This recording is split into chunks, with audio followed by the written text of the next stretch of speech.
The topic is photovoltaic cells or solar cells. Photovoltaic cells are the semiconductor devices that is used to convert sunlight directly into electricity. Name of this effect is called photovoltaic effect. The effect can be explained in three steps. The step one is absorption of light by the solar cell and knocks the electron loss. That is the first step. And step 2 is electrons begin to flow, creating an electric current. Step 3 is the electrical current is captured and combined with other solar cells. All the three steps can be explained with the help of the diagram, that is a solar cell diagram. And this is a solar panel which consists of a combination of solar cells, and a single PV cell, if it is seen, it looks like this.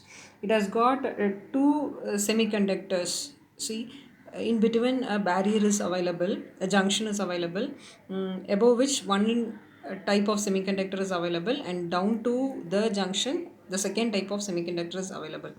The first one, top layer layer is called as N type semiconductor, and bottom layer is called as P type semiconductor. In between the N type and P type there is the junction, and we must know what is N type semiconductor and P type semiconductor.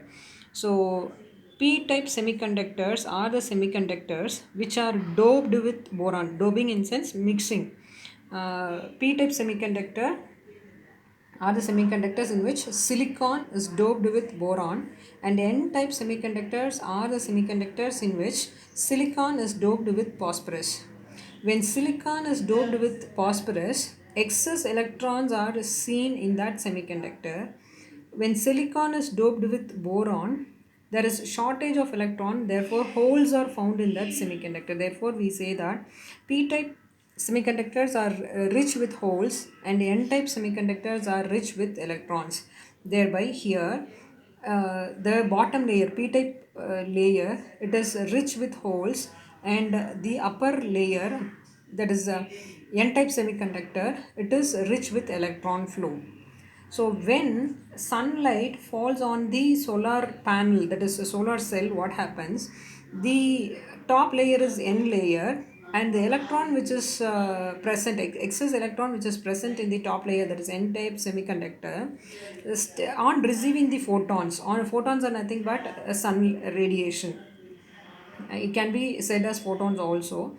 So when photons falls on the N-type semiconductor, the excess electron starts to it jumps from its valence band to conduction band, and therefore it crosses the junction and starts moving towards the holes. Since it crosses the junction, a potential difference is being created between the p-type and n-type semiconductors. So due to this potential difference, electrons starts to migrate. So this movement of electron is responsible, the movement of electron is responsible for the flow of electric current when the circuit is closed between the n-type and p-type semiconductor. So that is the simple principle by which electricity is being produced using a photovoltaic cell. It is all simply because of the design of the PV cells. The N-type semiconductor and P-type semiconductor. N-type is rich with electron, P-type is rich with holes. So on receiving the photons, that is sunlight, the excess electron which is present in the N-type semiconductor, it experiences a jump from the conduction band to valence band, and therefore it crosses the barrier, and potential difference is being created. This potential difference makes the electron to flow through the circuit, and that is responsible for the generation of electricity. So that is the simple way by which sunlight is being converted into electricity. And different type of photovoltaic cells are there. One is said to be monocrystalline silicon photovoltaic cells. Polycrystalline silicon PV cells are available. Amorphous silicon is available. Thick film and thin film silicon PV cells are also available. Biohybrid solar cells and cadmium telluride solar cells. So variety of photovoltaic cells are available.